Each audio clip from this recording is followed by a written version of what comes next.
in 2014, I'll never forget it. I was like, well, I think we started off slow, the relationship. It was, you want to help me on the disposition side, just given my marketing background. I'm like, yeah, sure. How many properties you get? I'm thinking you had a few. You're just like 22. Yeah. I was like, all right. I flooded you. Yeah, I was like, all right, this is going to be exciting. And so, the first, a few years I was just handling the disposition side for you. Yeah. And then, as we grew our relationship and business relationship together, I started private lending with you. Right. Now I'm managing rehabs in different parts of the state, so we're doing flips together, and it's just kind of grown organically over time. And then ultimately, the last few years, you and I have been helping other people out in real estate with coaching as well. So and the coaching business has definitely grown quite a bit here. We're continuing to grow it, and we're continuing to evolve it. But one of the important things there is that there's a lot of coaching programs out there. A lot of them are just wholesalers, right? You just focus on wholesaling, and they're great. There's a ton of good ones, and you'll become a phenomenal wholesaler if you do it. The problem we have with that is we don't want to leave anything on the table. We're looking at a deal. What is the highest and best use of this deal, more or less, right? So that's kind of how we did it. And I first talked about owner financing with you. I guess I started in 2013. It worked pretty well. So I think we might have started doing them in late 2014, 15, right? First, when you kind of introduced to that. My favorite deal with you not one of the favorites is the one in outside of Binghamton, New York. Oh, yeah. Where we got it, I think we were all in for, call it, just under 20. Yeah, 17 and change. 17 and change.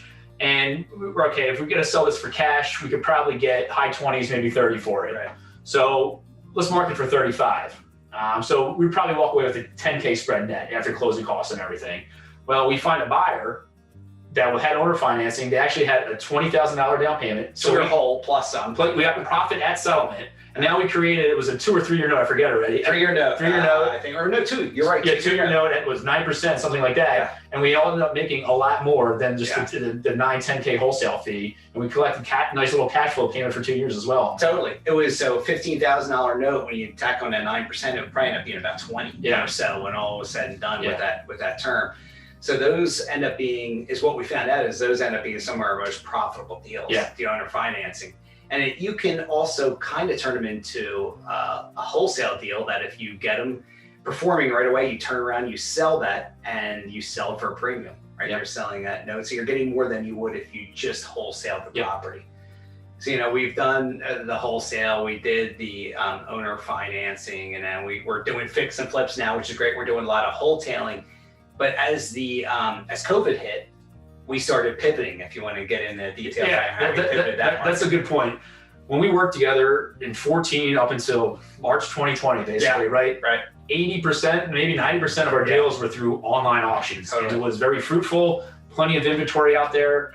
We've purchased in 44 states, so it wasn't an issue. Then March 2020 happened and foreclosures went away. The inventory was dwindling. Dwindling. Probably year over year is probably 80% less inventory than it was, during that time period. Sure. So with less inventory and our main acquisition model flipped overnight, essentially, we had to pivot quickly. And what we did was there were still some deals on the MLS. And so we bumped that up a little bit and we made offers there. But the biggest thing was focusing on a systematized way to purchase properties in several states from wholesalers. Yes. So we created videos, picked up the phone. I just didn't go and sign up on lists. I had built relationships. This is a relationship business. 100%. So we tapped into our mastermind networks of other serious investors that we knew, any recommendations for wholesalers. I posted ads out there on Facebook and Craigslist with kind of like a video describing our buying criteria, what we're looking for. We're legit people, kind of putting a face to us and not just some email on some list.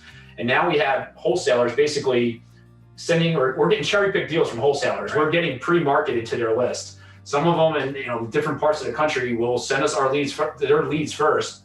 We'll kind of have a quick period to review the property before they blast it out to their list. And it's been a pretty good return on investment. Again, they're doing all the hard marketing work. I'm not sending out mail or managing pay-per-click campaigns or whatever else people do these days to find home sellers, texting people, whatever, So remind me, what are our marketing costs on this? Yeah, I think it's 0. Yeah. We love that, right? We aren't paying anything. We're getting good numbers. And a lot of them we're just putting on the MLS, right? If they're in good enough shape, we're just putting them on the MLS and turning around and selling them. We've done that with one locally here in Souderton. We're doing it in North Carolina with a couple different and we're also doing a rehab down there in North Carolina as well.